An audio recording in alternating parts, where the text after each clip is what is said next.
अमित शाह जी जिंदाबाद, अमित शाह जी जिंदाबाद। मंच पर उपस्थित बिहार प्रदेश अध्यक्ष श्रीमान संजय जायसवाल जी, बिहार के उप मुख्यमंत्री श्रीमान सुशील मोदी जी, बिहार के प्रभारी और राष्ट्रीय महामंत्री भाई भूपेंद्र यादव जी,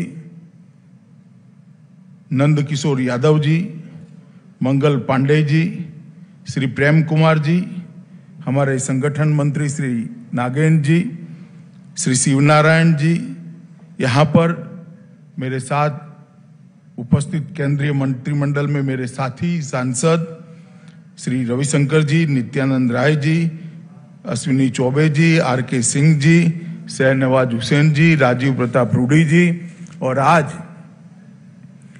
भारत के राजनीति के इतिहास में पहली वर्चुअल रैली के अंदर उपस्थित बिहार के सभी प्यारे कार्यकर्ता भाइयों और बहनों, आप सभी का मैं भारतीय जनता पार्टी की ओर से स्वागत करता हूं। सबसे पहले कोरोना की महामारी के अंदर जिन लोगों ने देश और विश्व में अपनी जान गंवाई है, वो सभी के परिवारजनों के प्रति मैं संवेदना व्यक्त करता हूं और ईश्वर को प्रार्थना करता हूं कि जिनकी जान गई है वो सभी को अपने शरण में ले और चिर शांति उनको प्रदान करें। जो लोग बीमारी से लड़ रहे हैं और कोरोना के खिलाफ जंग लड़ रहे हैं, वो सभी को मैं बहुत बहुत शुभकामनाएं देना चाहता हूं। आप जल्दी जंग लड़कर वापिस आइए और आत्मनिर्भर भारत की लड़ाई के अंदर जुड़कर विश्व के अंदर भारत को प्रस्थापित करने का प्रयास करिए। और वो करोड़ों कोरोना वॉरियर को भी मैं सलाम करना चाहता हूं कि जिनके परिश्रम के कारण, जिनके बलिदान के कारण, जो अपनी जान जोखिम में डालकर सेवा का व्रत हाथ में लिए हुए हैं, वो हजारों स्वास्थ्य कर्मी, लाखों पुलिसकर्मी और जो अपनी अपनी जगह पर सेवा का भेख लेकर कोरोना की लड़ाई लड़ रहे हैं, वो सभी को मैं मन से सलाम कर उनके समर्पण और सेवा को एक्नॉलेज करना चाहता हूं। मित्रों, मैं बिहार की जनता का भी बहुत बहुत धन्यवाद करना चाहता हूं, क्योंकि यही बिहार की जनता है जिसने 2014 में भी मोदी जी के नेतृत्व में एनडीए को जनादेश लिया और 2019 में भी मोदी जी के नेतृत्व में एनडीए को जनादेश देकर दूसरी बार पूर्ण बहुमत की भारतीय जनता पार्टी की सरकार बनाई। ये बिहार की ही भूमि है जहां सबसे पहले लोकतंत्र का अनुभव दुनिया को हुआ, जहां महान मगध साम्राज्य का नींव डाला गया, जिसने अफगानिस्तान से लेकर लंका तक एक अखंड भारत की कल्पना को साकार किया। बुद्ध और महावीर की ये भूमि, चंद्रगुप्त और चाणक्य की भूमि, समुद्रगुप्त और कुमार देवी की ये भूमि ने हमेशा भारत का नेतृत्व किया है। और जब कभी भी भारत के मूल्यों के साथ खिलवाड़ हुआ, लोकतांत्रिक मूल्यों के साथ खिलवाड़ हुआ, बिहार की जनता से ही बिगुल बजा और फिर एक बार भारत विजय के रास्ते पर प्रशस्त हो गया। आजादी के लड़ाई में बिहार के नेता बाबू जगजीवन राम जी, राजेंद्र बाबू, जयप्रकाश नारायण, श्री बाबू, इस सब के योगदान को हम कैसे भुला सकते हैं। और आजादी के बाद भी जब कांग्रेस पार्टी की नेता श्रीमती इंदिरा गांधी ने आपातकाल डालकर लोकतंत्र का गला घोंटने का प्रयास किया, ये बिहार की जनता ने ही जेपी के नेतृत्व में आंदोलन कर फिर से एक बार लोकतंत्र को प्रस्थापित करने का काम किया था। आज मैं जॉर्ज साहब और राम मनोहर लोहिया जी को भी याद करूंगा, क्योंकि ये दोनों की कर्मभूमि भी बिहार रही है। ये बिहार की भूमि ने भ्रष्टाचार, परिवारवाद, वंशवाद के खिलाफ हमेशा लड़ाई लड़ी और सामाजिक न्याय के झंडे को हमेशा के लिए बुलंद किया। मित्रों, आज मैं जब आपके सामने ये वर्चुअल रैली के माध्यम से आपके सामने बात कर रहा हूं, कुछ लोगों ने अभी थाली बजाकर ये रैली का स्वागत किया है। मुझे अच्छा लगा कि देर सवेर मोदी जी की अपील को उन्होंने माना और कोरोना के खिलाफ थाली बजाकर जंग के अंदर वो जुड़ गए। कुछ लोगों ने इसको बिहार की चुनावी सभा कहकर कहा। मैं ये सभी वक्र दृष्टा लोगों को कहना चाहता हूं, इस रैली का चुनाव से कोई स्नान सूतक का संबंध नहीं है। ये भारतीय जनता पार्टी है जो लोकतंत्र में विश्वास रखती है। भारतीय जनता पार्टी है जो जनतंत्र में विश्वास रखती है, जनसंवाद में विश्वास रखती है, जनसंपर्क में विश्वास रखती है।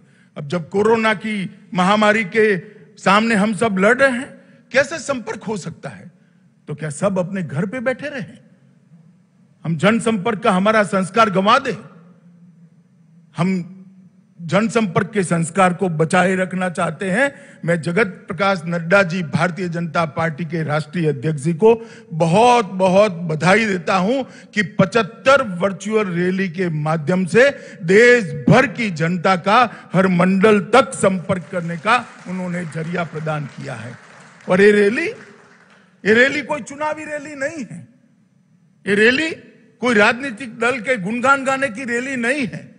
ये वर्चुअल रैली है देश की करोड़ों की जनता को कोरोना का खिलाफ जंग के अंदर जोड़ने के लिए उनके हौसले बुलंद करने की रैली है। ये रैली है आत्मविश्वास से भरपूर, आत्मनिर्भर, जगमगाता भारत बनाने के नरेंद्र मोदी के आह्वान के साथ देश की जनता को जोड़ने की रैली है।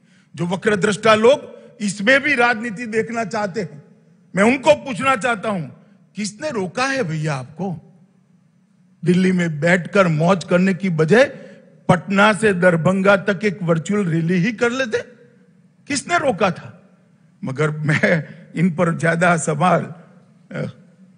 समय जाया करना नहीं चाहता। मित्रों, नड्डा जी ने भारतीय जनता पार्टी के कई नेताओं के माध्यम से देश में 75 वर्चुअल रैलियों को आयोजित किया है और मुझे भरोसा है ये वर्चुअल रैली के माध्यम से न केवल भारतीय जनता पार्टी के करोड़ों कार्यकर्ता परंतु करोड़ों करोड़ों की देश की जनता का संपर्क कर कर आत्मनिर्भर भारत की हमारे मोदी जी के आह्वान को हम सफल बनाने के लिए जुट जाएंगे, जनता को भी जोड़ेंगे और कोरोना के खिलाफ जो लड़ाई मोदी जी ने छेड़ी है इसमें विजयी होकर भारत फिर से एक बार आत्मविश्वास के साथ आत्मनिर्भर भारत के रास्ते पर चल पड़ेगा। इसलिए मैं सभी कार्यकर्ता को कहता हूं कि कुछ वक्रदृष्टा लोग कुछ भी कहे, हमें हमारा रास्ता चलित करने की जरूरत नहीं है। हमें हमारे रास्ते पर चलते जाना है और हमारे लक्ष्य तक हमारा संघर्ष चालू रखना है। मित्रों, आज इस रैली के माध्यम से बिहार के लाखों कार्यकर्ता और जनता भारतीय जनता पार्टी के इस मंच के साथ जुड़ी है। मैं सभी को मनपूर्वक प्रणाम करना चाहता हूं, क्योंकि जब कभी भी भारतीय जनता पार्टी के नेता नरेंद्र मोदी जी बिहार की जनता के सामने अपनी झोली लेकर वोट मांगने आए, मोदी जी की झोली को आपने वोटों से भरकर पूर्ण बहुमत दोनों बार दिलाया। और वो पूर्ण बहुमत जो आपने दिया, जो विश्वास दिया, मोदी जी को जो साहस बंधाया, मोदी जी पर आशीर्वाद दिए, इसी का परिणाम है कि पूरा पूर्वी भारत, न केवल बिहार, पूरा पूर्वी भारत आज विकास के रास्ते पर चल पड़ा है। 2014 में मोदी जी ने कहा था कि भारत का विकास जो अब तक चला उसमें पश्चिमी भारत और पूर्वी भारत के विकास के अंदर बहुत बड़ा अंतर है। आजादी के समय जीडीपी के अंदर पूर्वी भारत का योगदान बहुत ज्यादा होता था, परंतु आजादी के बाद कुछ इस प्रकार से सरकारें चली जिसने पूर्वी भारत को पूर्णतया देखा नहीं, इसके विकास से अपना मुंह मोड़ लिया और परिणाम यह आया कि पूर्वी भारत पिछड़ता गया। मोदी जी ने ये 6 साल के अंदर करोड़ों गरीबों के जीवन में प्रकाश लाने का एक प्रयास किया है। इसका सबसे बड़ा फायदा अगर हुआ है तो मेरे पूर्वी भारत के लोगों को हुआ है, पूर्वांचल के लोगों को हुआ है, बिहार के लोगों को हुआ है, बंगाल, उड़ीसा और उत्तर पूर्व के लोगों को हुआ है। मित्रों, जब मोदी जी ने पहली बार संसद के अंदर कहा कि मेरी सरकार गरीबों के लिए काम करेगी, मेरी सरकार दलितों के लिए काम करेगी, मेरी सरकार आदिवासियों के लिए काम करेगी, मेरी सरकार पिछड़ों के लिए काम करेगी, तब कुछ लोगों ने इंदिरा गांधी को कोट कर कर कहा था कि इंदिरा जी भी गरीबी हटाओ की बात करती थी, इंदिरा जी चली गई, गरीबी वहीं की वहीं रह गई। मगर उनको मालूम नहीं था ये भारतीय जनता पार्टी का नेता नरेंद्र मोदी के बोले हुए वचन है। वो जो बोलते हैं वो करते हैं। और आज देखते देखते आयुष्मान भारत के तहत देश के 50 करोड़ लोगों को 5 लाख तक की सारी स्वास्थ्य सुविधाएं फ्री ऑफ कॉस्ट देने का काम नरेंद्र मोदी जी ने कर 50 करोड़ लोगों के जीवन में एक उजास भरने का काम किया है, उजाला भरने का काम किया है। आज 50 करोड़ लोग, चाहे छोटा बच्चा बीमार पड़ जाए, बूढ़ी माँ बीमार पड़ जाए, बूढ़े पिताजी बीमार पड़ जाए, उसको चिंता नहीं है कहीं से लोन लेंगे साहूकार के, वहां से कुछ पैसा जमीन गिरो कर ले आएंगे, अपना मकान गिरो कर ले आएंगे, वो जरूरत ही नहीं है। 1 करोड़ लाभार्थी ने अब तक अपना operation free of cost Modi ji की आयुष्मान भारत योजना के तहत कराकर अपने जीवन को नई दिशा देने का काम किया है। उज्ज्वला योजना के तहत 8 करोड़ से ज्यादा माताएं बहनें आज घर के अंदर चूल्हा के धुआं नहीं सहन करती हैं। कोई बुरी आदत न होने के बावजूद 400 सिगरेट जितना धुआं हमेशा उनके फेफड़े के अंदर चला जाता था और अकाल ही वो अपने आयुष्य को समाप्त करती थी। मोदी जी ने 8 करोड़ गरीब माताओं के घर में गैस का सिलेंडर भेजकर उनके घरों को धुएं से मुक्त करने का काम किया है। हमारे बिजली मंत्री यहां बैठे हैं, 2.5 करोड़ लोगों को 2.5 साल के अंदर सौभाग्य योजना के तहत बिजली पहुंचाने का काम किया। 60 साल की आजादी के बाद 20,000 गांव ऐसे थे जहां पर बिजली नहीं पहुंची थी और 2.5 करोड़ घर ऐसे थे जिनके घर में उजाला नहीं था, अंधेरा था, लालटेन जलानी पड़ती थी। अब लालटेन का जमाना गया है, एलईडी बल्ब का जमाना आया है। 2.5 करोड़ गरीबों के घर में आज एलईडी बल्ब जगमगा रहा है, उनके जीवन को भी जगमगा रहा है। कई माताएं, बहनें, बच्चियां घर में शौचालय न होने के कारण अपने आप को शर्मसार महसूस करती। 10 करोड़ घरों के अंदर शौचालय भेजकर मोदी जी ने न केवल शर्म को दूर करने का काम किया है, उनको सम्मान दिलाने का काम किया है, उनके आत्मविश्वास को बढ़ाने का काम किया है और उनके अच्छे स्वास्थ्य की भी चिंता की है। प्रधानमंत्री आवास योजना के तहत हमने लक्ष्य रखा है, जब भारत आजादी की 75वीं सालगिरह मनाएगा, इस देश में कोई भी व्यक्ति ऐसी नहीं होगी जिसके पास घर नहीं होगा। हमने 2.5 करोड़ लोगों को घर देने का काम पहले ही टर्म के अंदर 14 से 19 के बीच में समाप्त कर दिया है। और मोदी जी ने सबसे बड़ा काम किया है मित्रों, भारत का सम्मान दुनिया के अंदर आसमान तक बढ़ाने का काम नरेंद्र मोदी जी ने किया। एक जमाना था कि हमारी सरहदों से कोई भी घुस जाता था, हमारी सीमाओं के साथ छेड़खानी करता था, हमारे जवानों के सर काट कर ले जाते थे और दिल्ली के दरबार में उफ तक नहीं की जाती थी। हमारे समय में भी उरी हुआ, पुलवामा हुआ, मगर ये नरेंद्र मोदी सरकार थी, भारतीय जनता पार्टी की सरकार थी। कुछ ही दिनों में सर्जिकल स्ट्राइक और एयर स्ट्राइक कर घस में घुसकर दंडित करने का काम भारतीय जनता पार्टी की नरेंद्र मोदी सरकार ने किया। और इसके साथ ही भारत की रक्षा नीति को वैश्विक स्वीकृति मिली। पूरा दुनिया ये मानने लगा कि अमेरिका और इजराइल के बाद अगर कोई देश अपनी सीमाओं की रक्षा करने के लिए सक्षम है तो उसमें तीसरा नाम हमारे महान भारत का जोड़ने का काम किया। और नरेंद्र मोदी जी ने सबका साथ सबका विकास के साथ हमारी सीमाओं को भी सुरक्षित किया और कई ऐसे काम किए जिसके माध्यम से दुनिया में देश को सम्मान मिला। आपने दोबारा जनादेश दिया, फिर से मोदी सरकार बनी, ज्यादा सीटों से बनी, ज्यादा बहुमत के साथ बनी, एनडीए के साथियों को भी सीट ज्यादा मिली और एक 19 से नई पारी की शुरुआत हुई। मित्रों, कई ऐसे मसले थे जिसको 70 साल से कोई छूने की हिम्मत नहीं करता था। वो मसले देश की एकता, अखंडितता और देश की सुरक्षा के साथ जुड़े हुए थे। नरेंद्र मोदी जी ने 5 अगस्त को धारा 370 और 35 को समाप्त कर कश्मीर को हमेशा के लिए भारत के साथ जोड़ने का काम किया। और भारत का बच्चा बच्चा, मित्रों, भारत का बच्चा बच्चा इस बात पर गर्व कर रहा है कि 3 पीढ़ियों से कहते थे जहां हुए बलिदान मुखर्जी वो कश्मीर हमारा है, वो महज नारा नहीं था, आज कश्मीर हमारा हो चुका है।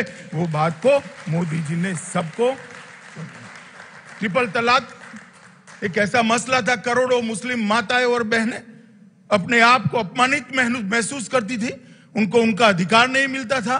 वोट बैंक की लालच के कारण कोई इसको ट्रिपल तलाक को हटाने की हिम्मत नहीं करता था। 19 की सरकार शुरू होते ही रविशंकर भाई यहां बैठे हैं, बिल लेकर आए और राज्यसभा लोकसभा में दोनों के अंदर मोदी जी ने ट्रिपल तलाक को तलाक देने का काम कर करोड़ों मुस्लिम महिलाओं को सम्मान के साथ जीने का काम दिया। राम जन्मभूमि, करोड़ों लोग न केवल भारत में, दुनिया भर में चाहते थे कि जहां पर प्रभु श्री राम का जन्म हुआ था वहीं पर एक भव्य राम मंदिर का निर्माण हो। 150 साल से मसला अदालतों के अंदर इधर उधर घूमता रहता था, क्योंकि सरकारों की मंशा ही नहीं थी कि ये मसला अपने अंजाम तक पहुंचे। नरेंद्र मोदी सरकार आई, सरकार ने सटीक पक्ष रखा, जजमेंट आ गया, श्री राम जन्मभूमि निर्माण का रास्ता प्रशस्त हुआ और मोदी जी ने पिछले ही सत्र के अंदर श्री राम जन्मभूमि के लिए एक ट्रस्ट बनाकर राम जन्मभूमि निर्माण का रास्ता प्रशस्त किया। और मित्रों, सिटीजनशिप अमेंडमेंट बिल जब से विभाजन हुआ, कई लोग अपना सम्मान, अपना धर्म, अपना परिवार बचाने के लिए इस देश के अंदर शरण ली, मगर उनको कोई पूछता नहीं था। वादा था उस वक्त हमारा कि आपको सम्मान मिलेगा, आपको नागरिकता मिलेगी, समान व्यवहार मिलेगा, हम आपको अपना मानेंगे। मगर वो लोगों के साथ वहां तो अन्याय हुआ ही हुआ, इसके साथ साथ यहां पर भी अन्याय हुआ। और सिटीजनशिप अमेंडमेंट एक्ट लेकर आए मोदी जी और देश के अंदर करोड़ों जो हमारे शरणार्थी भाई थे उनको नागरिकता देकर उनके सम्मान की चिंता करने का काम भारतीय जनता पार्टी की सरकार ने किया। और फिर एक बार हम गरीब कल्याण के रास्ते पर चले।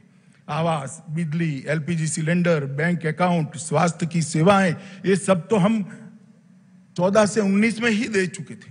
इस बार सरकार की रचना होने के साथ ही मोदी जी ने फिर से एक बार जल शक्ति मंत्रालय की रचना कर जल जीवन मिशन शुरू कर 25 करोड़ लोगों के घर के अंदर पाइप से शुद्ध पीने का पानी पहुंचाने का संकल्प लेकर उनको शुद्ध पीने का पानी पिलाने का एक बहुत बड़ी योजना लेकर आए, जिस पर करोड़ों रुपए का खर्च होने वाला है। मित्रों, पानी जीवन के लिए बहुत महत्वपूर्ण है। हमारे शरीर का 2/3 हिस्सा पानी है। अगर पानी ही दूषित है, पानी ही फ्लोराइड युक्त है, तो शरीर स्वस्थ नहीं रह सकता। जो मेट्रो शहरों में रहते हैं और बोतल का पानी पीते हैं, शुद्ध पानी पीते हैं, इनको ये पीड़ा की मालूमात नहीं पड़ेगी।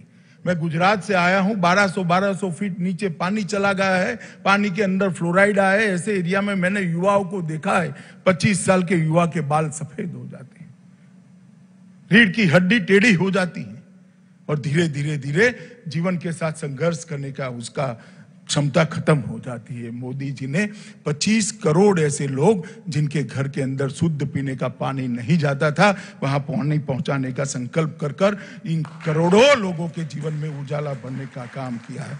प्रधानमंत्री किसान सम्मान निधि, कांग्रेस के नेता राहुल गांधी चुनाव में बहुत जोर से बोलते थे। उनका एक स्टाइल है, उनको किसी एनजीओ ने कहा है जोर से बोलने से ज्यादा वोट मिलते हैं, हमेशा जोर से बोलते हैं। और कहते थे किसानों का कर्ज माफ करो, कर्ज माफ करो। मैं उस वक्त भी उनको कहता था कि भाई कितना कर्ज माफ किया आपने, कितना कर्ज माफ किया? तो 10 साल उनकी सरकार रही, 3 करोड़ किसानों के उन्होंने 60,000 करोड़ रुपया कर्ज माफ किया है। दावा है, कितना हुआ मेरे पास हिसाब किताब नहीं है, मैं इसमें जाना, उनको सच मान लेते हैं कि 3.5 करोड़ लोगों का 60,000 करोड़ रुपए का कर्ज माफ हुआ।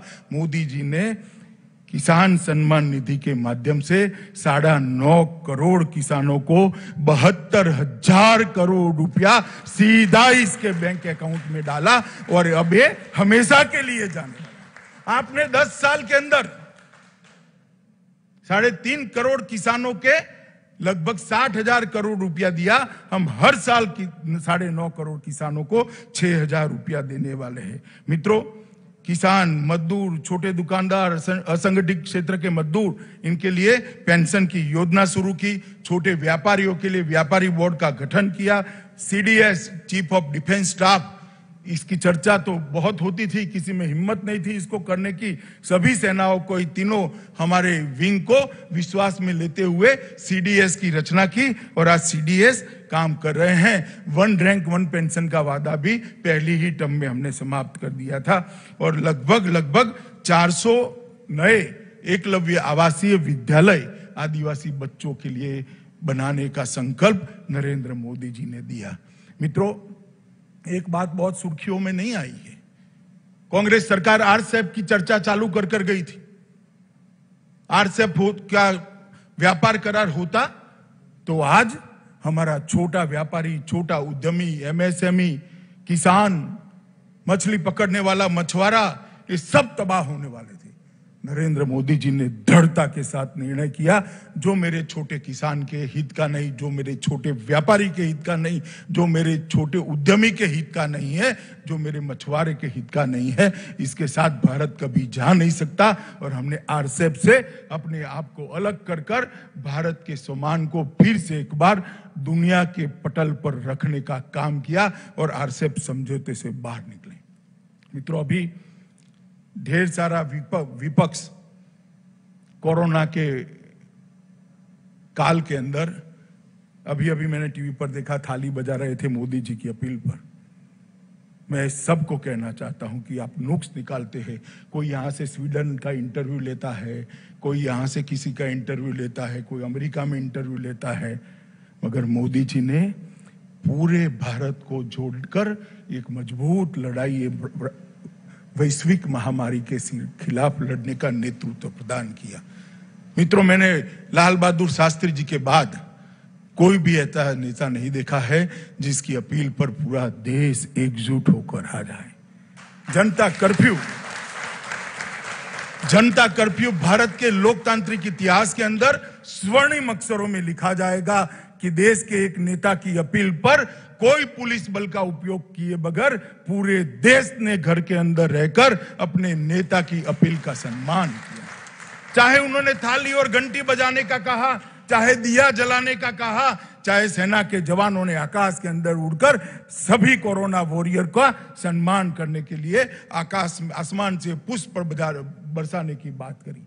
ये सब कर मोदी जी ने, कुछ लोगों ने इसको राजनीतिक प्रोपोगंडा कहा, मगर जो कह रहे हैं वो वक्रदृष्टाओं को मालूम नहीं है कि राजनीतिक प्रोपोगंडा नहीं है, ये देश को एक बनाने की मुहिम है।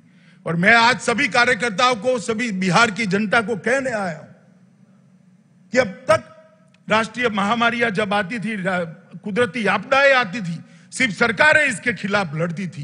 ये पहली राष्ट्रीय महामारी ऐसी है, कुदरती आपदा है, जिसमें सरकार तो लड़ी ही लड़ी, सरकार का नेतृत्व लड़ा ही लड़ा, इसके साथ 130 करोड़ भारतीय एकजुट होकर एक राष्ट्र, एक जन, एक मन, ये नारों को चरितार्थ करने का काम नरेंद्र मोदी जी ने किया। और मित्रों, इसी का परिणाम है कि विश्व के आंकड़े देखते हैं तो इतने बड़े 130 करोड़ की आबादी के इतने बड़े आकार वाले अपने महान देश को बहुत सुरक्षित महसूस करते हैं। कई सर्वे हुए, कोई कहता है 84% लोगों ने देश के स्वागत किया, मोदी जी की सराहना की है, कोई कहता है 94% लोगों ने किया है, परंतु एक बात निर्विवाद है कि देश की 130 करोड़ की जनता मोदी जी के साथ एक कोरोना की लड़ाई में चट्टान की तरह साथ में थी। और इसी का परिणाम है मोदी जी का जो जनता को जोड़ने का कौशल है, जो उनकी विधा है, उसी का परिणाम है कि 130 करोड़ लोग एक साथ आज ये लड़ाई को सफलता के साथ लड़ रहे हैं। मित्रों, मैं बिहार के कार्यकर्ताओं के सामने हूं, बिहार की जनता के सामने हूं। मुझे मालूम है कि बहुत सारे लोगों ने बिहार के जनता को गुमराह करने के लिए बहुत सारा किया है, परंतु मैं इतना ही कहना चाहता हूं कि बिहार अपने आप को इस सब बातों से अलग रखे। बिहार की जनता और विशेषकर प्रवासी मजदूर अपने आप को इन बातों से अलग रखें। पूरा देश आपका सम्मान करता है। मैं आज इस मंच से कहना चाहता हूं, इस मंच से एक्नॉलेज करना चाहता हूं, देश का कोई भी हिस्सा हो, चाहे मुंबई हो, दिल्ली हो, हरियाणा हो, गुजरात हो, कर्नाटक हो, तमिलनाडु हो, जो विकसित है इसकी नींव में जाएंगे तो मेरे बिहार के प्रवासी मजदूर के पसीने की महक आती है। बिहार के व्यक्ति का पसीना इस देश के विकास की नींव में पड़ा है। ये जो लोग अपमानित करते हैं उनको मालूम नहीं है कि बिहार के प्रवासी मजदूर का जज्बा क्या है। वो एनालिसिस नहीं कर पाते हैं कि मोदी जी ने प्रवासी मजदूरों को सुरक्षित रखने के लिए कितना काम किया है। जब से कोरोना की महामारी आई, सब जिलों के अंदर अभी स्वास्थ्य की व्यवस्थाएं नहीं बनी थी। मोदी जी ने वीडियो कॉन्फ्रेंस कर सभी प्रदेश के मुख्यमंत्रियों को कहा कि जहां जहां प्रवासी मजदूर है, यूपी का है, बिहार का है, उड़ीसा का है, बंगाल का है, नॉर्थ ईस्ट का है, उसको सम्मान के साथ रखा जाए, इनके कैंप बनाए जाए, इनकी भोजन की व्यवस्था की जाए और भारत सरकार से खजाने से 11,000 करोड़ रुपया वो प्रवासी मजदूरों के भोजन के लिए तुरंत ही इन राज्यों को दे दिया गया। और 1 मई से ही मजदूर दिन के दिन जब पूरी व्यवस्था चौक चौबंद होने लगी, जिलों के अंदर स्वास्थ्य सेवाएं पहुंचने लगी, उनकी ट्रेनिंग हो गई, क्वारंटाइन सेंटर बन गए, ऑक्सीजन के सिलेंडर पहुंचे, उसके बाद 1 मई से ट्रेनों की आवाजाही शुरू करी और उसको श्रमिक ट्रेन, प्रवासी मजदूरों के, प्रवासी श्रमिकों के सम्मान में उसको श्रमिक ट्रेन नाम दिया गया। और मित्रों, मुझे कहते हुए आज हर्ष है कि लगभग 1.25 करोड़ लोगों को सुरक्षित रूप से वहां पहुंचाने का काम भारतीय जनता पार्टी की नरेंद्र मोदी सरकार ने किया है। तकलीफ पड़ी है, कई ऐसे दृश्य भी आए जो मन को विह्वल कर देते थे। कुछ लोगों ने धैर्य खोकर पैदल चलना शुरू किया, उनके लिए भी एसटी बसें चलाई गई। जैसे ही दूसरे तीसरे दिन मालूम पड़ा, एसटी बस लेकर उनको नजदीक के रेलवे स्टेशन पर पहुंचाया, वहां से ट्रेनें चलाई। रेलवे के अंदर 85% खर्चा भारत सरकार ने उठाया, 15% खर्चा राज्य सरकारों ने उठाया। क्वारंटाइन के अंदर रखने का कैसा खर्चा, जैसे सुशील जी ने बताया, सभी राज्य सरकारों ने उठाया। और जब वापस गए तो उसको 1,000 रुपया नकदी और बिहार के अंदर 1180 रुपये का सामान देने का काम भी बिहार सरकार ने किया है। उनका स्वास्थ्य परीक्षण किया गया और आज वो सभी अपने अपने घर में सुरक्षित पहुंचे हैं। मुझे कोई आपत्ति नहीं है इसमें भी, अगर विपक्ष को राजनीति करनी है तो। मगर मैं उनको इतना ही पूछना चाहता हूं, भला आपने क्या किया? अभी अभी मैं देखता था बिहार के एक नेता बयान दे रहे थे, भैया आप कहां थे, दिल्ली में थे या बिहार में थे? इतना तो तनिक बिहार की जनता को बता दो, आप थे कहां, आपने क्या किया?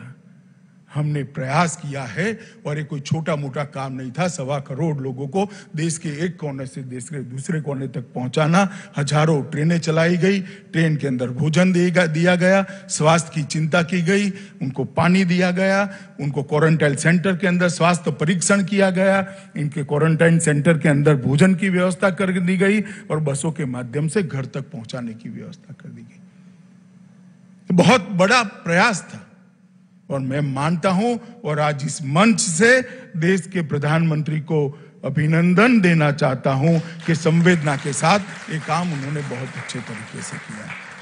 मित्रों, गरीब लोगों के लिए 1 करोड़ 70 लाख रुपए का एक बहुत बड़ा पैकेज लगभग मोदी जी सिर्फ गरीबों के लिए लेकर आए और 20 लाख करोड़ रुपए का पैकेज, बृहद पैकेज भी लेकर आए जो हमारे जीडीपी का 10% हिस्सा है। मैं किसान सम्मान निधि दिया, बिहार में 59 लाख लोगों को 1180 करोड़ रुपया केंद्र सरकार से सीधा किसान के खाते में गया। जनधन खातों में 20 करोड़ जनधन खाते हैं देश में, बिहार के अंदर 2.38 करोड़ है। 2.38 करोड़ जनधन खातों में सिर्फ बिहार के अंदर 3545 करोड़ रुपया भारतीय जनता पार्टी की नरेंद्र मोदी सरकार ने भेजा। सामाजिक सुरक्षा का पेंशन एक्स्ट्रा दिया गया, लगभग 36 लाख लोग हैं और 36 लाख लोग बिहार के जो है इनको 364 करोड़ दिया गया। उज्ज्वला योजना के तहत 3 गैस के सिलेंडर दिए गए। बिहार में 84.4 लाख लोगों के पास उज्ज्वला गैस का सिलेंडर है। लगभग 630 करोड़ रुपया के उज्ज्वला गैस के सिलेंडर दे दे।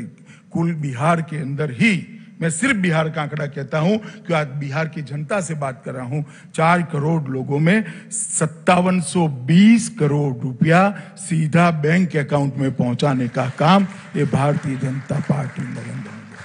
मैं पूछना चाहता हूं वक्रदृष्टा विपक्ष को, आपने क्या किया है? आपके समय में भी आपदाएं आई हैं। एक व्यक्ति बताए जब बिहार के अंदर 5700 करोड़ रुपया सीधा बैंक के अकाउंट में पहुंचा है। पीडीएस के माध्यम से देश के 80 करोड़ से ज्यादा लोगों को खाद्यान्न पहुंचा है। बिहार के अंदर लगभग 6000 करोड़ रुपए का अनाज भेजा गया। कुल बिहार के अंदर 6000 करोड़ रुपए का अनाज और 5720 करोड़ रुपए अकाउंट में भेजकर 11744 करोड़ रुपया वहां पहुंचने का काम भारतीय जनता पार्टी की नरेंद्र मोदी सरकार ने किया है। और अब नरेंद्र भाई ने अभी गत कैबिनेट के अंदर निर्णय दिया कि एक देश एक राशन कार्ड। बिहार, उत्तर प्रदेश, उड़ीसा के मजदूर देश के कई हिस्सों में काम करते हैं, राशन कार्ड घर पे होता है, उनको सस्ता अनाज नहीं मिलता है क्योंकि घर पे भी चाहिए। बूढ़ी माँ वहां है, बूढ़ा बाप वहां है, बच्चे वहां है, पत्नी वहां है, उसको भी चाहिए मगर उसको नहीं मिलता। वो अपना पेट काटकर महंगा अनाज लेकर खाता है। अब हमने कर दिया कि एक देश एक राशन कार्ड में बिहार में भी परिवार राशन उठा पाएगा और वो सूरत में रहकर, मुंबई में रहकर भी अपने हिस्से का राशन ले पाएगा। दोनों जगह मोदी जी का सस्ता नहीं। ये डिजिटल इंडिया की जो कल्पना की है वो इसी का नतीजा है। और मैं आज पूछना चाहता हूं कि उत्तर प्रदेश और बिहार की सरकारों ने प्रवासी मजदूरों के लिए इतना किया है, कांग्रेस जरा बता दे कि उनके लोगों ने क्या किया है। मित्रों, कोरोना के खिलाफ हम लड़ाई लड़े, लोगों को जोड़ा, उनको सावध किया, स्वास्थ्य की सुविधाएं भी बढ़ाई और मोदी जी ने जनता का हौसला भी बढ़ाया। इसके साथ साथ हमने व्यवस्थाएं भी करी है। पक्षापक्षी से दूर रहकर किसी भी पार्टी की सरकार हो, मोदी जी ने 5 बार जनसंवाद किया है, मुख्यमंत्रियों के साथ चर्चा की है, इनके सुझाव लिए हैं और एक सुग्रथित नीति बनाकर समय समय पर नीतियों में परिवर्तन करते हुए आज ये पूरी लड़ाई इस मुकाम पर हम लेकर आए हैं। ये नेतृत्व की दूरदर्शिता का परिणाम है, ये नेतृत्व की सफलता का द्योतक है और ये नेतृत्व के प्रति देश की जनता के विश्वास का द्योतक है। मित्रों, मैं बिहार सरकार के मुख्यमंत्री श्रीमान नीतीश कुमार और हमारी पार्टी के उप मुख्यमंत्री, हमारे नेता श्री सुशील मोदी को भी हृदय से बधाई देना चाहता हूं। हृदय से बधाई देना चाहता हूं। बिहार सरकार ने भी कोरोना पीड़ितों के लिए काम करने में कोई कसर नहीं छोड़ी। मित्रों, लगभग लाभार्थी 21 लाख लाभार्थी के खाते में 210 करोड़ रुपया भेजा। राशन कार्ड धारकों के खाते में 1141 करोड़ भेजा। सामाजिक सुरक्षा पेंशनर के खाते में 1070 करोड़ भेजा। राज्य के बाहर से फंसे निवासी के खाते में 203 करोड़ भेजा। छात्र कक्षा 1 से 8 के छात्रों के खाते में 3261 करोड़ रुपया भेजा। क्षतिपूर्ति किसानों के खाते में 417 करोड़ रुपया भेजा। फसल सहायता के मद में 270 करोड़ रुपया भेजा। मध्याह्न भोजन की राशि लॉकडाउन के दौरान 378 करोड़ ज्यादा आवंटित की। प्रखंड स्तरीय क्वारंटाइन सेंटर की संचालन में 777 करोड़ रुपया भेजा।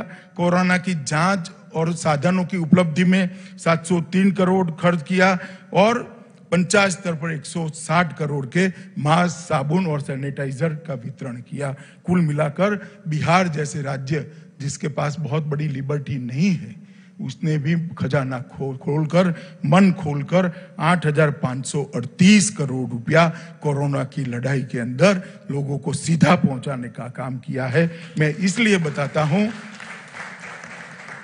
कि नीतीश जी और सुशील जी दोनों प्रसिद्धि करने में थोड़े कच्चे हैं।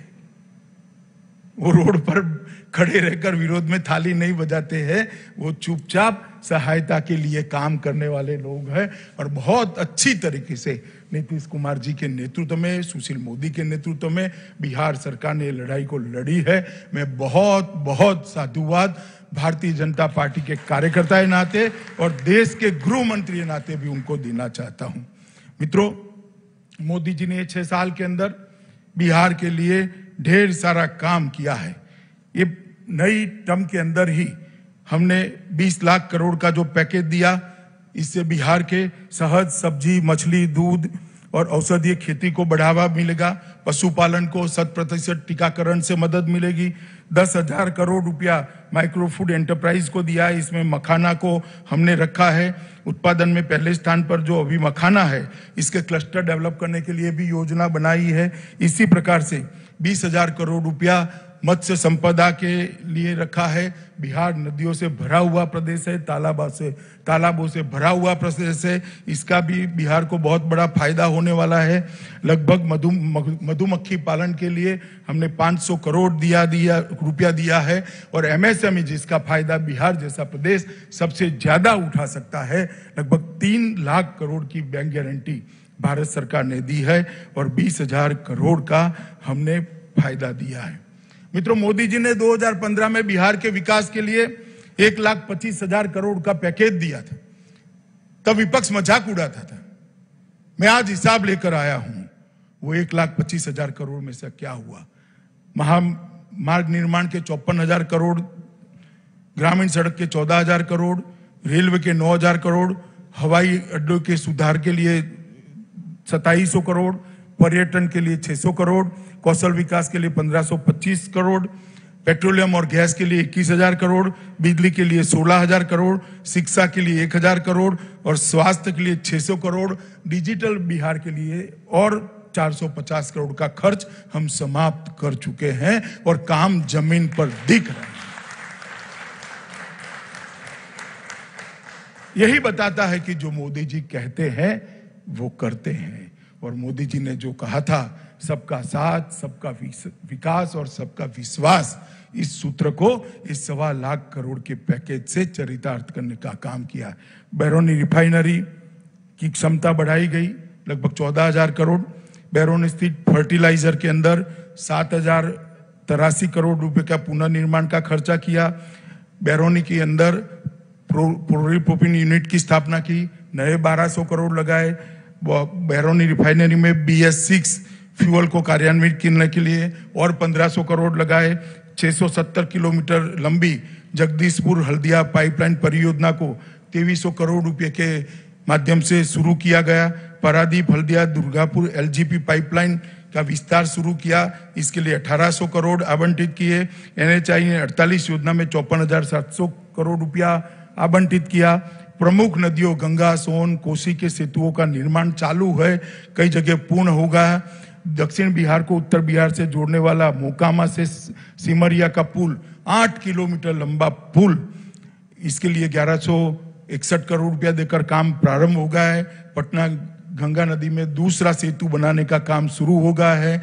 भारत नेपाल सीमा पर एक समांतर रोड बनाने का काम लगभग 1,655 करोड़ रुपए से चालू हो गया है। प्रधानमंत्री ग्रामीण सड़क योजना के तहत 22,500 किलोमीटर की सड़क 13,000 करोड़ रुपए से चालू हो गई है। बोध गया में IIM की स्थापना कर दी गई है। पूसा स्थित कृषि विश्वविद्यालय केंद्रों को केंद्रीय विश्वविद्यालय बना दिया गया है।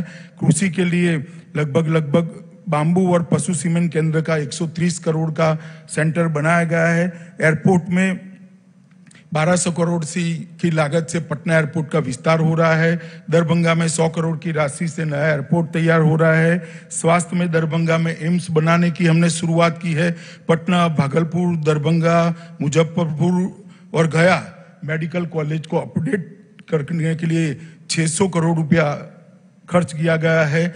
नमामि गंगे के तहत 5000 करोड़ रुपया के खर्च से पटना के अंदर सीवेज ट्रीटमेंट प्लांट की शुरुआत कर दी गई है और 9000 करोड़ रुपया रेलवे में लगभग 700 किलोमीटर की लाइन के लिए खर्च किया गया है। और यही बताता है कि 1,25,000 करोड़ रुपए का हमारा जो पैकेज था उसको हमने वास्तविकता में बदलने का काम किया है मित्रों। और एनडीए की सरकार जो नीतीश जी के नेतृत्व में, सुशील जी के नेतृत्व में चलती है, मैं आज वो वक्रदृष्टा लोगों को, परिवारवादी लोगों को कहना चाहता हूं, जरा अपना चेहरा आईने में देख लीजिए। जब आपकी सरकार थी 90 से 2005 तक, तब 3.19% आपका विकास दर था। नीतीश जी के नेतृत्व में 11.3% तक पहुंचाने का काम एनडीए की सरकार ने। बजट का आकार अब 23,800 करोड़ छोड़कर गए थे। सुशील जी वित्त मंत्री है, 2,11,761 करोड़ तक बजट को पहुंचाने का काम ये भारतीय जनता पार्टी और एनडीए की सरकार ने किया है। प्रति व्यक्ति आय 0.12% थी, जिसको 4.8% विकास दर के रेफरेंस में किया। कृषि विकास दर 2.35% छोड़कर गए थे, आज 8.5% पर हम ले गए हैं। बिजली की उपलब्धता 22% लोगों के पास थी, आज बिजली की उपलब्धता 100% लोगों के पास की है। 34% पक्की सड़कें थी, आज 96% सड़कों को पक्का कर दिया है। गृह कृषि विकास दर 3.9% छोड़कर गए थे, आज 12.2% तक हमने पहुंचा है। पूंजीगत व्यय 3340 करोड़ तक सीमित था, आज 21,058 करोड़ रुपया पूंजीगत व्यय करने का काम एनडीए की सरकार ने किया है। और राजकोषीय घाटा 6.2% आप कर गए थे, हमने उसको काबू में लेते हुए 2.7% पर लिया है। औद्योगिक विकास दर नेगेटिव था, औद्योगिक विकास दर को हम 17% तक लेकर आए। और मैं सभी को कहना चाहता हूं, हम लालटेन युग से एलईडी युग तक आए हैं। लूट एंड ऑर्डर से लॉ एंड ऑर्डर तक की यात्रा हमने काटी है। लाठी राज से कानून राज तक आए हैं, जंगल राज से जनता राज तक पहुंचे हैं, बाहुबल से विकास बल तक पहुंचे हैं और चाला घोटाले से डीबीटी तक की यात्रा नरेंद्र मोदी जी ने सफलतापूर्वक काटी। और लालू जी की पार्टी को मैं कहना चाहता हूं कि जिस प्रकार से हमने विकास का एक नया मार्ग प्रशस्त किया है, इसके लिए आपके पास कोई आंकड़े हो तो जरूर बताइएगा। मित्रों, बिहार के अंदर, देश के अंदर मोदी जी के नेतृत्व में, भारतीय जनता पार्टी के नेतृत्व में एनडीए ने भ्रष्टाचार, तुष्टीकरण और परिवारवाद को समाप्त कर रख दिया है। जातिवादी राजनीति को हमने हमेशा के लिए पूरा करने का काम ये भारतीय जनता पार्टी की सरकार ने किया है। मित्रों, भाजपा की शक्ति संगठन है। मैं भाजपा के सभी कार्यकर्ताओं को कहना चाहता हूं, मोदी जी का आह्वान है, जब तक कोरोना के खिलाफ लड़ाई चल रही है, सेवा ही हमारा संगठन है। ये मंत्र के साथ हर कोरोना पीड़ित के साथ हम लगे, इसकी सेवा में लगे, जागरूकता बनाएं और जन जन को ये लड़ाई के साथ जोड़ने का काम करें। मित्रों, आने वाले दिनों में बिहार में चुनाव है। बिहार में चुनाव है। मुझे भरोसा है कि श्री नीतीश कुमार के नेतृत्व में 2/3 बहुमत के साथ एनडीए की सरकार बनेगी। परंतु अभी समय राजनीति करने का नहीं है। हम सब मोदी जी के नेतृत्व में कोरोना के खिलाफ जंग के अंदर लग जाए, जंग में जुड़े और आत्मविश्वास से जगमगाता आत्मनिर्भर भारत बनाने के हमारा जो मोदी जी का आह्वान है, वो आह्वान को सफल करने के लिए तन मन धन से अनेक महीनों तक काम करने का हम संकल्प ले। यही आप सबसे अभ्यर्थना है। आप सभी को भी पहली वर्चुअल रैली के अंदर शामिल होने की बहुत बहुत बधाई और आप सबको भी बहुत बहुत शुभकामनाएं। धन्यवाद।